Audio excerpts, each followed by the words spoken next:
Si te gusta la tecnología, viajes, autos, alta cocina, vinos y gadgets, llegaste al lugar indicado. Aquí comienza Eddie Warman de Noche. Hoy vamos a platicar con Alejandro Piscitelli justamente lo que está pasando en Argentina, toda esta nueva visión de el candidato que le dio un golpazo a la izquierda argentina, Javier Milei. Fue el candidato más votado en estas primarias, que no es la final como en México, allá son dos, primaria y secundaria, o primera y segunda. Las primarias argentinas con 30% de los votos. Pero ¿quién es este señor? Estaba yo escuchando a Carmen Aristegui hablando con Olga Warnat y hablaba Olga, quien publicó este libro hablando de la esposa del presidente Fox y de Marta Sahún, si no me equivoco. Vaya problema que traía Olga Warnat, una periodista muy reconocida en el mundo hispanoparlante, y ella hablaba de un encuentro que había tenido con este señor Milei en la televisión argentina, y que cuando le preguntó Olga acerca de su libro, de su pensamiento, o de que no le entendía qué decía, no me acuerdo qué fue, este señor se paró y le empezó a gritar una serie de insultos y a agredirla, y se volvió famoso por el histrionismo escénico que tenía. Haga de cuenta que están viendo a un loco gritar en un escenario, en un monólogo, pues tal cual este señor. Pero mejor que Piscitelli nos cuente quién es y contra qué compite, o compite contra él mismo, porque el problema va a ser ganarse a él mismo. Tal parece que el haber ganado los votos le cayó peor que no haberlos ganado. Alejandro, me da mucho gusto saludarte. Eddie, querido, ¿cómo estás? ¿Cómo vas? Afortunadamente muy bien, sorprendido con Argentina, que si bien fue un voto de castigo desde mi punto de vista, no soy yo quien para opinar, pero un voto de castigo de los argentinos contra tantos años que llevan de esta izquierda, y que sin duda pues ha llevado al país al fondo de una olla con cochambre del cual no pueden salir. Entonces, cuando aparece un señor como Javier Milei, pues de repente se vuelve una esperanza, pero tan trompista y tan derecha que ni el mismo Trump lo aguantaría, ni el mismo Bolsonaro, aun siendo amigo de Bolsonaro y de su hijo, y es tan derechista, es como ser más papista que el Papa, ¿no? With Lucky Land Slots, you can get lucky just about anywhere. Dearly beloved, we are gathered here today to... Has anyone seen the bride and groom? Sorry, we're here. We were getting lucky in the limo and we lost track of time. No, Lucky Land Casino, with cash prizes that add up quicker than a guest registry. In that case, I pronounce you lucky. Play for free at LuckyLandSlots.com. Daily bonuses are waiting. No purchase necessary. Void where prohibited by law. 18+. Terms and conditions apply. See website for details. Mira, Eddie, el fenómeno de Milei es un fenómeno muy interesante. Yo dije Milei, perdón. Milei. Sí, es un fenómeno muy interesante. Yo te lo quería inscribir hoy para no caer en simplismos, ¿viste? De que si es más papista que el Papa, que es más derechoso, que no sé qué, que hizo no sé con Olga Warnat, y empezó a gritar. Si es loco, se hace loco. Hay que verlo en el contexto, bien lo dijiste vos, de la Argentina. La Argentina es un país que desde el año 46 viene dominada por la figura del peronismo en sus infinitas variedades, que han sido muchísimas. Izquierda, derecha, armas, sangre, represión, izquierdización, lo que fuera. Y lamentablemente, desde los años 70, cuando en Argentina había 4% de pobreza, que coincidió inexplicablemente con los movimientos guerrilleros de ese momento, la Argentina viene en una espiral de decadencia, que es una mezcla de violencia. Algunos le echan la culpa a los golpes militares, sobre todo al más salvaje del año 76-83, con los desaparecidos. Otros le echan la culpa al peronismo, que gobernó la mitad de ese tiempo. Otros le echan la culpa a los radicales, que en 2 ocasiones ganaron las elecciones y tuvieron que ir con la cola entre las patas. Otros le echan la culpa al macrismo, que ganó hace 4 años, 8 años, y hizo un gobierno realmente lamentable. Por lo cual, lo concreto es que la Argentina hace 12 años que no crece, y en agosto del 2023, la Argentina tiene una inflación del 120% anual, que va a ser mucho más grande, porque devaluó el gobierno como respuesta a la triunfo, entre comillas, en estas primarias, como bien dijiste vos, de Milei, y devaluó un 20%, y entonces inmediatamente todos los precios crecieron 20%, entonces se calcula que va a haber una inflación en septiembre de 2 dígitos. En fin, es un panorama dantesco. Entonces, en ese panorama, imagínate vos que el candidato presidencial del kirchnerismo es un señor que se llama Sergio Massa, que casualmente es el ministro de Economía de este gobierno desde hace 12 meses, que cuando recibió la economía la recibió con un 60% de inflación y la llevó al 120%, donde hay recesión. Eso es muy hábil, ¿no? Muy hábil o muy suicida. Porque imagínate vos que no casualmente ese señor salió tercero en estas primarias, igual con pocos puntos de diferencia, ¿no? Porque tampoco exageremos. Milei sacó 31 él solo, porque él no fue a ninguna primaria, y Massa fue a una pseudo primaria con un candidato de izquierda que le puso Cristina Kirchner, así que Massa sacó 21, Milei sacó 31, Massa sacó 21 más 5 de un pseudo primaria, llegó a los 26, y el peor desempeño fue de Juntos por el Cambio, la supuesta oposición, que sacó nada más que 27% de los votos. Y si vos mirás, a vos que te gustan los números y los votos, etcétera, Unión por la Patria, que es la fórmula que ganó, que iba ahora como peronista, que fue el Frente de Todos, que iba antes, en el año 2019 sacó 12 millones de votos. Y este domingo sacó 6 millones y medio, perdió 5 millones y medio de votos. Primer dato. Muchísimo. Casi la mitad en 4 años, después de un gobierno desastroso, ¿no? Está bien la pandemia, etcétera, pero la guerra. Después, bueno, solamente ustedes votan por el mismo partido y los mismos, uno presidente y otro vicepresidente y luego al revés volteado, solamente ustedes, ¿eh? Sí, y después fíjate que Juntos por el Cambio, que era la oposición, que en el 2019, a pesar de que perdió las elecciones, había sacado 8 millones de votos, en las elecciones de este domingo sacó 6.7 millones, o sea, perdió 1.300.000 votos también. ¿Te das cuenta? Entonces, 20 millones de votos que sacaba el kirchnerismo y Juntos por el Cambio juntos pasaron a 13 millones de votos. 7 millones de votos se evaporaron. Eso es un dato súper interesante. Y otro mucho peor, porque en Argentina el voto es obligatorio, 11 millones de personas no fueron a votar. Por lo cual, el panorama que quedó ahora son 4 cuartos, prácticamente, ¿no? Milei 31, los otros 28, los otros 27 y casi 20 y pico % de gente que no fue a votar.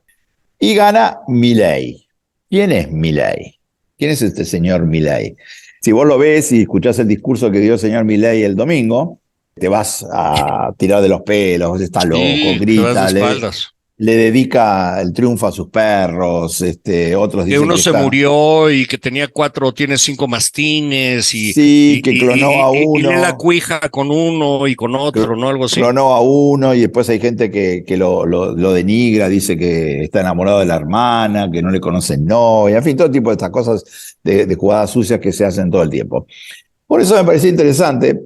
En vez de quedarnos en anécdotas, si grita o no grita, si se hace el loco o es loco, si la hermana y los perros y qué sé yo, pensar que, por un lado, Milei es un economista bastante reputado, es un tipo que mucho mejor economista que todos los otros políticos que tenemos en la Argentina, y los problemas argentinos tienen mucho que ver con la economía, pero también con la política. Y la otra es que Milei, en definitiva, podría estar en un momento parecido a lo que fue la emergencia del peronismo en el año 46. O sea, acá no estamos pasando de un partido político a otro, y sabemos que Milei es un antipolítico y que dice cosas tremendas como que va a permitir la venta de órganos, que va a permitir que todo el mundo lleve armas. En fin, todas cosas que son muy choqueantes a la izquierda y al progresismo, que nadie sabe si las va a hacer, yo creo que no. Tampoco sabemos si va a ganar, eso vamos a discutirlo de inmediato. Pero lo que más me parece interesante es demonizar a Milei. Si vos ponés que es un loco, si decís que es como Trump, no es como Trump. Porque Trump es una persona que ganó las elecciones porque se infiltró como caballo de Troya en el Partido Republicano. El Partido Republicano existió siempre, Trump se metió adentro. No es como Bolsonaro, porque Bolsonaro era parte de la casta. Durante 20 años fue diputado nacional Bolsonaro. Y Milei nunca tuvo ningún cargo político. Nunca tuvo nada que ver con los políticos. Entonces la gente lo ve como realmente como algo distinto, como algo nuevo. Está harta de los políticos, como también en México lo pueden estar, ¿no? Y lo que estamos viendo en la Argentina es justamente, yo pensaba hace un rato que estuve este fin de semana en México, estamos viendo un proceso inverso. Mientras ustedes van a la morenización de México, porque ya Morena tiene 22 de los 32 estados, cuando al principio tenía muy poquitos, acá lo que vamos es a la deskirchnerización de la Argentina. Porque si vos ves el mapa, Milei ganó en 20 estados de los 24, las primarias, no las gobernaciones que las ganaron muchos otros gobernadores. Él no tiene gobernadores propios. ¿Las primarias para qué sirven? Son simplemente una encuesta general. Porque las elecciones de verdad son en octubre y si no hay nadie que gane en la primera vuelta, en 3 semanas hay una segunda vuelta. ¿Cómo quedó el panorama en este momento? Quedó un panorama en donde la gente dice, 2 de 3 van a llegar al balotaje. ¿Quién va a llegar al balotaje? ¿Va a llegar el kirchnerismo? ¿Va a llegar el macrismo? ¿O va a llegar Milei? Milei seguro que va a llegar, porque no solamente porque tiene 31, sino porque es lo nuevo, lo emergente, lo diferente, lo bizarro, lo loco, si vos querés. Pero al mismo tiempo es un voto, si no de esperanza, para mucha gente, de expectativa. ¿Sabés quiénes votaron a Milei? No votaron a Milei los ricos. En realidad los ricos muchos no lo quieren a Milei, le tienen miedo a Milei.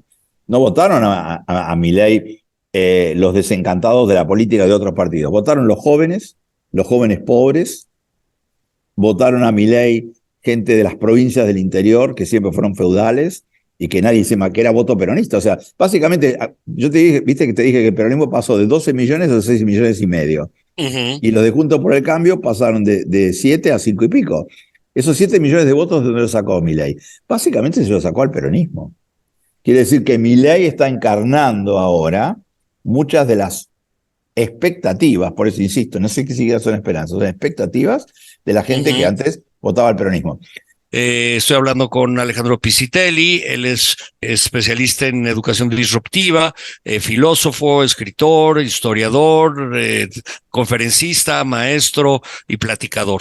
Y hoy está con nosotros, estamos hablando de Milei, este candidato votado en las elecciones primarias de Argentina con el 30% de los votos. La verdad es que Argentina necesita un cambio, ha estado súper lastimado en su economía en los últimos años, primero desde mi punto de vista con la señora Fernández, que impuso una serie de leyes y de impuestos a la exportación, sobre todo los del vino, que es el que conozco, lo sufrieron, y los empacadores de frutas, y ahora vemos que este es un posible candidato. Cristina Fernández ahora es vicepresidenta, después de haber sido presidenta, después de haber sido la esposa del presidente, en fin, todo un show ahí. El caso es que Milei es hoy la opción, buena o mala, pero es la opción. Y vienen las segundas elecciones. Alejandro Pisitelli, ¿qué va a pasar? Mirá, como bien decís vos, Eddie, acá lo que estamos viendo es una sociedad que está desgarrada, una sociedad que no crece hace 10, 15 años, una sociedad donde no hay aumento del trabajo privado, donde el kirchnerismo se ha ensañado contra las empresas constantemente, con una visión dualista, maniquea, prometiendo un montón de cosas que no ha cumplido, y entonces la gente realmente está harta. Bueno, eso es típico de Latinoamérica, ¿no? Sí, por supuesto. Fíjate que cuando se habla del fenómeno de Milei, enseguida lo quieren, hablan de Trump, te dije que no es como Trump, hablan de Bolsonaro, no es como Bolsonaro, habla de Bukele, no es como Bukele. Es un personaje diferente, que tiene que ver con la Argentina, pero que tiene que ver con una Argentina explotada, fragmentada, lastimada, etcétera, etcétera. Y entonces aparece este señor, que vamos a ver ahora qué hace con su discurso y con su práctica. Si las elecciones estas del domingo pasado hubiesen sido elecciones generales, hubiese pasado lo siguiente. Milei tendría 40 diputados en la Cámara de Diputados, que es un número importante, aunque son 257, pero imagínate, de tener 1 o 2 a tener 40. Y lo que es más interesante, tendría 8 senadores nacionales. Y no tenía ninguno. Nada. Con eso no hace nada, ¿eh? No hace nada, y al revés, lo que hace esto es que nunca había pasado en la Argentina, que era un régimen bipartidista, donde durante prácticamente 40 o 50 años siempre hubo 2 partidos. Primero los eran peronistas contra radicales, peronistas contra antiperonistas, después fueron peronistas contra macristas. Ahora lo que va a haber es un congreso tipo peruano, fragmentado, un congreso totalmente deshilachado. Y si vos querés ir a las perlitas, ayer estuvo en un programa muy conocido acá de Alejandro Fantino, Milei, y dijo, como siempre dice él, ¿no? Yo voy a llamar a una consulta vinculante a la ciudadanía para anular leyes que a mí me parece que no sirven y que no valen, como la ley del aborto. Eso no existe, no hay consultas vinculantes. Si vos querés anular la ley del aborto, tenés que hacer otra ley dentro del propio Congreso. Entonces ahí es donde vos decís, pero este hombre lo dice porque lo cree o dice porque lo va a presionar, y ahí empieza a ver la gente que se asusta. ¿Por qué se asusta? Porque la gente dice que no solamente Milei está contra la casta, aunque a lo mejor él forma parte de la casta, porque es un hombre de mucho dinero también. Como Milei es un tipo que es un economista profesional, vive de eso, da consultoría, es un tipo muy reconocido, trabaja mucho él es muy fanático de von Hayek, de la escuela austríaca, de este liberalismo extremo, viste, que tiene a Ayn Rand como representante en lo político. Cuando vos decís, bueno, está bien, vamos a analizar la economía. ¿Por qué? Porque cuando en Argentina se dolarizó la economía, que fue en el 90 con Menem, durante 10 años la Argentina prácticamente no tuvo inflación y tenía una moneda fuertísima, porque era el 1 a 1. Acordate que se sacó una moneda, era un peso, un austral era $0.80 primero, ¿no? Y después de eso se fue perdiendo. Entonces, en el imaginario colectivo, cuando Milei dice dolarizar, la gente dice, con eso se terminó la inflación y vamos a ser ricos de vuelta y vamos a poder ir por el mundo. Mirá lo que hizo el gobierno ayer, devaluó 20%, ya te lo dije, se trasladó inmediatamente a precios. Bueno, pero eso fue una estrategia para minimizar o para afectar la imagen de Milei, ¿no? En parte sí, pero en parte fue porque si no hacía eso Massa, el fondo no le hacía el desembolso. Y si no le hacía el desembolso para pagarse a sí mismo, la Argentina podía entrar en default. Y si la Argentina entra en default, Massa termina su carrera la semana siguiente. Y esto puede ser que ni siquiera Alberto Fernández termine su presidencia. Fíjate la volatilidad de la situación. Milei está muy enojado porque dice que igual, si la intención era que se acortara la brecha entre el dólar, en Argentina hay 20 tipos de dólares, Eddie, 20 tipos de dólares. Cuando yo vivía en México, un dólar valía en pesos argentinos lo mismo que un peso mexicano, 16, 18 pesos, lo mismo que vale hoy. ¿Sabes cuánto valía el dólar la semana pasada? 600. ¿Sabes cuánto valía hoy? 720. Hoy 720, ¿entendés? O sea, el gobierno devaluó 20% y el mercado devaluó el dólar blue al 20%.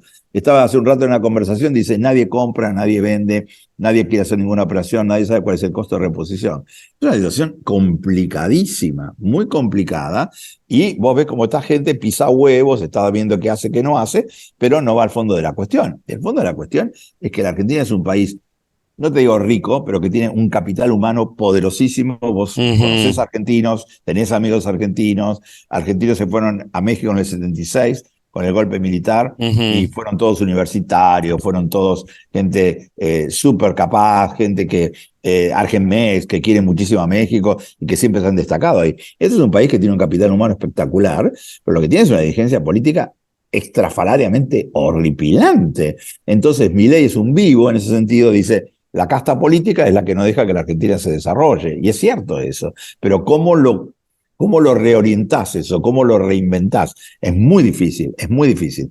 Lo interesante del asunto, igual creo que es, Eddie, con esto te doy la palabra.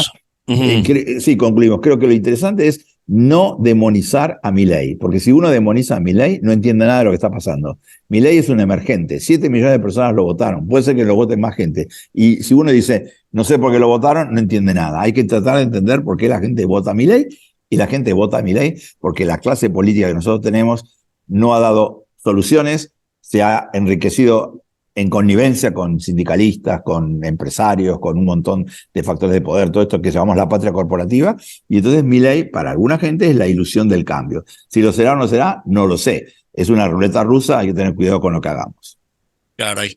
Oye, ¿dónde te leemos, localizamos, seguimos, querido Alejandro Piscitelli? En @Piscitelli, en lo que antes se llamaba Twitter y lo que se llama X, y si no, en filosofitis.com.ar, donde ahora mismo voy a publicar esta nota y después te la paso a vos, Eddie. Muchísimas gracias por la atención. Okay. ¿Cuál es el nombre de lo último? filosofitis.com.ar, mi blog. Muy bien, qué buena onda. Te mando un abrazo, querido Alejandro Piscitelli. Otro para vos enorme, Eddie. La próxima vez nos vemos en México y almorzamos y cenamos juntos, que hay mucho para charlar y mucho para compartir. Y te traes unos cachafás.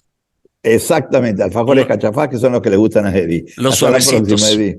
Cariño, cuídate, nos vemos. Un abrazo. Soy Eddie Hasta Warman, la vamos a próxima. una pausa y volvemos. Luis Gerardo García, el director de consumo de AMD, está con nosotros. Y aquí el tema de hoy, ahora que además ya viene el regreso a clases, ¿cuál es el rol de la tecnología en la educación?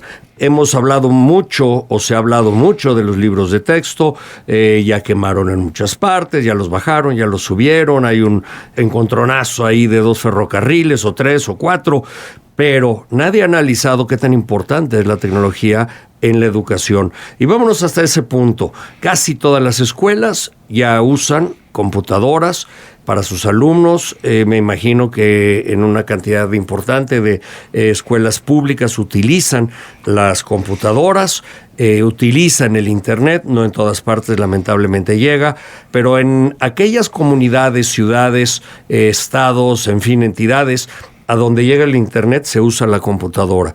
Pero ¿qué sigue?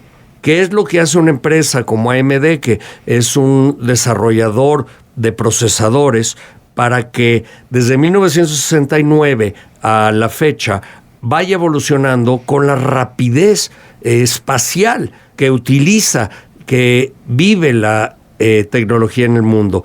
Es increíble lo que avanzamos, lo que hoy es futuro, en una semana ya lo vio todo mundo, ya salió algo nuevo. Luis Gerardo, y bienvenido, muchas gracias. Gracias, Eddie, gracias por esta oportunidad. Pues así es, la tecnología tiene ups and downs, buenas cosas y malas cosas. La buena es que nos puede democratizar la educación. Podemos tener acceso mediante el Internet y dispositivos a localidades que a lo mejor nos tardaríamos más en llegar con una escuela, con una infraestructura. Basta con tener Internet y repartir buenos dispositivos para que los chavos empiecen a tener educación a distancia. La educación también puede ahorrarnos tiempo. Una tecnología disruptiva que ahorita estamos hablando es la inteligencia artificial. La inteligencia artificial nos puede ayudar para adaptar la educación de acuerdo al ritmo de los estudiantes, de acuerdo a sus capacidades, de acuerdo a sus ritmos, pero también tiene sus contrapesos, ¿no?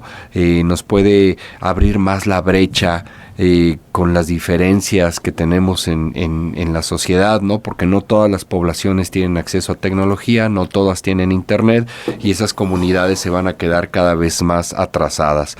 Pero definitivamente yo creo que con un buen aprovechamiento de las plataformas de inteligencia artificial podríamos llegar a más personas de manera remota, ¿no? En vez de poner infraestructuras pesadas y costosas, ¿no?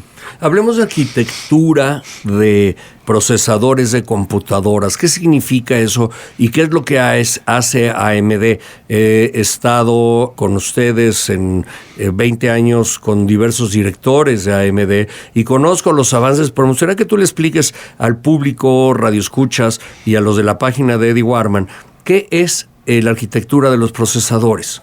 Pues mira, la inteligencia artificial, así como muchas tecnologías, dependen de los datos y dependen del poder de procesar esos datos. Cuando digo procesar, son billones y trillones de operaciones matemáticas. Y esto se necesita un procesador.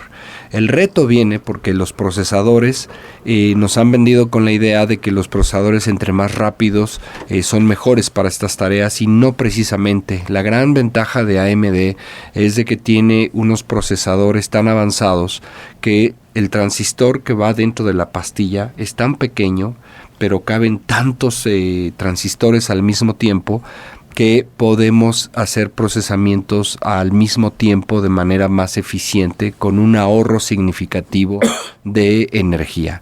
Porque ese es el gran reto, Eddie. El consumo de energía que está provocando estos grandes centros de datos que hacen posible el Internet, la inteligencia artificial, las redes sociales, los streamings, consumen grandes cantidades de energía y AMD ha logrado sintetizar y disminuir tanto el tamaño de estos transistores que teniendo más capacidad de procesamiento disminuimos a veces hasta en un 40% el consumo de esta energía. Oye, ¿de qué tamaño es un procesador? Porque yo me acuerdo cuando estuve la última vez ahí con ustedes, era del tamaño de una uña. ¿Hoy de qué tamaño es un procesador? El chip sigue siendo del mismo tamaño, ¿no? Es un cuadrito pequeño, pero si tú lo observas a través de una lupa, microscopios muy, muy potentes, ya cada puertita, que es la que realmente procesa la información, le llamamos transistores. Esos ya están de un tamaño que solamente se mide con nanómetros. Es tan pequeño que es el nombre que se le ponen son nanómetros. Para darte un ejemplo, el gen humano mide menos de 1 nanómetro. Nuestros procesadores más avanzados tienen 4 nanómetros. De ese tamaño es la compuerta que reacciona al impulso eléctrico. Entonces no es que el chip sea más pequeño, sino que en la misma pastilla hay más transistores. Exacto. Que hacen núcleos que estos a su vez te procesan la información. Y es por eso que les podemos meter algunos núcleos dedicados para seguridad, otros núcleos dedicados para el gráfico, otros núcleos dedicados para la inteligencia artificial, y a eso es a lo que le llamamos la arquitectura. ¿Cómo acomodamos dentro de esta pastilla diferentes núcleos con diferentes tareas para los usos, ¿no? Y por ejemplo, pensando en el ritmo y la dificultad de las lecciones de las escuelas, para marcar el progreso de cada estudiante, para si estás en una plataforma virtual, ya no en las matemáticas, porque bueno, por lo menos de primero de primaria a tercero de secundaria les enseñan más o menos lo mismo que nos enseñaban a nosotros, y quizá un poquito más avanzado, pero no han cambiado los conjuntos, los algoritmos, el álgebra y en fin, otras cosas, ¿no? La raíz cúbica, la raíz cuadrada y alguna nueva raíz que debe de haber aparecido, pero lo que sí ha cambiado es la forma de aprender y la forma de estudiar y la rapidez con la que a través de una pantalla puedes ver y volver a ver y volver a ver un problema matemático o una muestra de anatomía sin perderte un ápice de aquella información, porque le pones play, repeat, hasta que lo entiendas, lo veas, porque además lleva gráficos, porque además lleva sonido, porque además lleva colores. ¿Cómo funciona eso dentro de esos chips? Fíjate, qué buen punto. Por ahí dicen que una imagen vende más que 1000 palabras, ¿no? Y efectivamente la educación por medio de gráficos reales te puede llevar a un entendimiento más rápido, ¿no? Imagínate que para el lenguaje de las computadoras es un lenguaje binario. Si tú pudieras ver materializado en una hoja de papel, posiblemente la letra A del abecedario para una computadora es una instrucción que se lleva como unos y ceros, 1, 0, 1, 0, 0, eso representa una A. Pero si la quieres A en roja y en negrilla, entonces 1, 0, 1, 0, 0, 0, 0, son instrucciones que le dan a las matemáticas. Ahora imagínate tener gráficos en vivo, en movimiento, con realismo brutal, el número de operaciones matemáticas que la computadora tiene que hacer es inmenso, y por eso es que el procesador forma parte muy importante de la computadora. Entre más poderoso, antes nos decían, entre más poderoso es el procesador, más rápido te va a hacer esas tareas. Ahora lo que decimos, entre más eficiente es ese procesador, te va a poder hacer muchas tareas al mismo tiempo. Y también impacta de nuevo el consumo de la energía. Hoy los usuarios quieren dispositivos móviles con mayor uso de batería. Con estos procesadores que son más eficientes, la batería te puede ayudar hasta 9 a 12 horas con esa capacidad de procesamiento gráfico. Entonces, para un estudiante... Sin que se caliente además la batería. Sin que se caliente la batería, porque ya son más eficientes esos procesadores. Ahora, las plataformas de aprendizaje, y vuelvo al mismo tema, disculpa tú, las plataformas educativas en línea, como esas gestiones de aprendizaje, lo que se llama LMS, y los sitios web, utilizan diferente contenido, pero además utilizan una conexión a Internet. Ya se habla de una conexión de Wi-Fi 6 en las casas. Ya no es, o sea, no sé cuál es la diferencia entre el Wi-Fi del año pasado al Wi-Fi 6, quizá tú me lo puedes explicar, pero ¿qué me va a dar además en la computadora y qué tipo de procesador se necesita para eso? Mira, vienen muchas cosas interesantes y disruptivas, de nuevo, como la inteligencia artificial. Hoy tú vas a encontrar muchas plataformas como ChatGPT, que nació explotó en el 2023. Es una plataforma donde ya no nada más buscas información, sino que interactúas con una inteligencia artificial haciéndole preguntas, ¿no? ¿Qué es lo que pasa, Eddie? Esa inteligencia artificial es una serie de algoritmos que viven en los servidores que son públicos. Imagínate que tú tienes una novela y que estás escribiendo una nueva obra literaria y pues necesitas ayuda en el proceso de sintaxis y corrección de ortografía y metodología, cadencia, todo lo que un buen escritor hace. Esta inteligencia te puede ayudar y te puede ahorrar muchísimo tiempo porque puedes subir tu texto y puedes entonces pedirle que te ayude con esa sintaxis, con esa redacción, con esa metodología. Y ChatGPT te va a ayudar, pero no le vas a poner al público tu obra. Tiene derechos. Y en el momento que le preguntes a ChatGPT y le copias tu párrafo, pues estás exponiendo al mundo entero tu nueva obra literaria. Claro, ya no es tuya, ya no es tuya.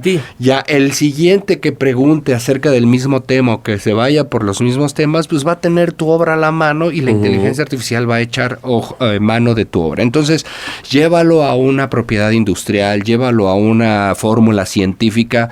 No puedes poner todo en ChatGPT o en la inteligencia artificial pública. Necesitas dispositivos que te ayuden con la seguridad de tu propiedad intelectual, utilizando los algoritmos que están en la nube, que están en los servidores públicos, pero que tu información no salga de tu dispositivo. ¿Pero y eso cómo lo hacen? ¿Eso cómo lo hacemos? Estamos poniéndole al procesador motores dedicados exclusivamente para la inteligencia artificial. Pueden hacer conexión con el algoritmo que está en público, pero protegiendo tu información que está dentro de tu PC. Pero ¿cómo me la va a proteger si yo le estoy poniendo? Si yo pongo todo este guión que tengo aquí en ChatGPT y le digo, dame la sintaxis X o dame el análisis tal, ¿cómo lo protegen ustedes? La información no va a salir de tu disco duro. Solamente el procesador va a hacer el enlace entre el algoritmo y la herramienta que está en la página web, utilizando, en vez de la base de datos que está pública, va a utilizar tu propia información sin que se mezcle. Va a tener motores exclusivos para correr esos algoritmos dentro de tu computadora. ¿Ya existe eso? Ya están llegando los primeros modelos con el procesador Ryzen 7040 que te puede ayudar con esas tareas. Ryzen 7040. Ryzen 7040. Exacto. Ahora, vámonos al tema de la educación. Las experiencias de aprendizaje personalizadas son diferentes de acuerdo al tipo de inteligencia de la computadora y al tipo de inteligencia artificial que con el que se van a unir, se van a dar la mano la inteligencia de tu computadora con ese procesador Ryzen 7040 y ChatGPT modelo Beta 4, ¿no? El que sea nuevo. ¿Qué hacen ahí? ¿Quién da los espadazos? ¿Quién clava el cuchillo? En la parte educativa, no, definitivamente son varias organizaciones, tanto públicas como privadas, que están avanzando en pasos agigantados en temas de educación. He leído casos en Brasil, he leído casos en Estados Unidos, donde están implementando algoritmos que pueden adaptar la educación de acuerdo a la capacidad del estudiante, ¿no? Vaya, en pocas palabras, desde tu laptop puedes ir con el programa de la escuela, pero al ritmo que que tu capacidad puede, ¿no? O imagínate a alumnos que tienen necesidades especiales, características especiales, una dislexia, alguna situación de ese tipo. La inteligencia artificial te puede ir acomodando los planes de estudios de acuerdo a tu ritmo. Continúo con Gerardo García de AMD, él es el director de consumo y estamos hablando de todos los nuevos procesadores que ahora ya traen unos candados, unos controles, unas llaves de seguridad que no van a permitir que ChatGPT, por ejemplo, se robe la información, la ponga en la canasta pública para que mañana llegue Juan Pérez y diga, oye, no, pues a ver, yo quiero saber de qué está hablando Eddie Warman o Murakami, ¿no? Entonces ya si Murakami decidió subir su nueva novela a ChatGPT para que le corrigiera la sintaxis, yo no la voy a poder ver ni tú, porque va a estar protegida solo si están utilizando un procesador AMD. Ahora hablemos de ciencia, de medicina, de científicos. ¿Qué hay en el desarrollo de procesadores o de esta nanotecnología que se pueda incorporar al cuerpo o se pueda introducir para el abastecimiento de medicamento contra un tumor cancerígeno, exacto y preciso en cada hora, o para el trabajo cardíaco, o insulina, o para evitar las convulsiones que genera la epilepsia? ¿Qué avances hay en eso? Yo creo que son los más importantes, Eddie, porque lo que estamos viendo con ChatGPT es la inteligencia artificial del consumo, los que todos podemos tener acceso. Pero la verdadera inteligencia artificial está en el sector científico. Efectivamente, ahí las organizaciones están utilizando el gran poder de cómputo y estos algoritmos que se van autoentrenando para avanzar mucho más rápido en cálculos matemáticos que de otra forma nos llevarían años y años hacerlo con la tecnología anterior. ¿Qué quiero decir esto? Mira, por ejemplo, y en el caso de AMD, hay una supercomputadora en Estados Unidos, no recuerdo ahorita la universidad, pero te la voy a conseguir, que la supercomputadora se llama Frontier. Frontier está equipada con procesadores AMD, pero ya te estoy hablando de superprocesadores, no los que tenemos en una laptop, y la comunidad científica está avanzando a pasos agigantados en cómo puede evolucionar el ADN en frente a enfermedades del cáncer, ¿no? Son modelos matemáticos que utilizan la información que tenemos hoy para proyectar la tendencia y poner en la mesa posibles opciones de por dónde puede evolucionar este gen, ¿no? Y de esa forma podemos hacer pruebas y errores y anticiparnos a una posible desviación. Esto se hace con modelos matemáticos y toma como base la información que tenemos. A diferencia de la inteligencia artificial pública, estas son bases de datos privadas. Son las mismas compañías farmacéuticas, los mismos hospitales que donan o venden la información estadística de pacientes, información estadística de estudios anteriores y que van alimentando una base de datos privada para un fin en común. Y así te puedo citar ejemplos con cambio climático, huracanes, crecimiento de plantas y vegetación, animales en extinción, en fin. Yo creo que ahí es el impacto más fuerte de la tecnología en servicio de la ciencia, ¿no? Entonces, puedo concluir con que estos procesadores están en el todo. En el todo. En el todo, es la ley del todo. Por eso es que hay 2 empresas en el mundo que están teniendo este impacto en las acciones porque los inversionistas ya se dieron cuenta que hay 2 empresas que van muy avanzadas en el terreno de los semiconductores que le dan poder a la inteligencia artificial y otras tecnologías. Y una de esas compañías es AMD. Oye, ¿dónde podemos leer, conocer, entender más de lo que están haciendo? AMD.com/español. Ahí pueden encontrar muchas innovaciones que estamos haciendo, ejemplos como el de Frontier y casos de éxito como un caso que le vendimos a una gran tienda departamental, servidores con procesadores para reconocimiento facial, en fin, hay muchos ejemplos ahí. AMD.com/español. Muy bien, pues Gerardo, muchas gracias por estar con nosotros. Al contrario, Eddie. Y eso todo para el regreso a clases. Imagínense dónde van a estar los chavos mañana. Claro, ahora los chavos tienen que ver que su computadora traiga una AMD Ryzen Sí, con fácil. batería. Muy bien, pues muchas gracias. Estás escuchando el podcast de Eddie Warman.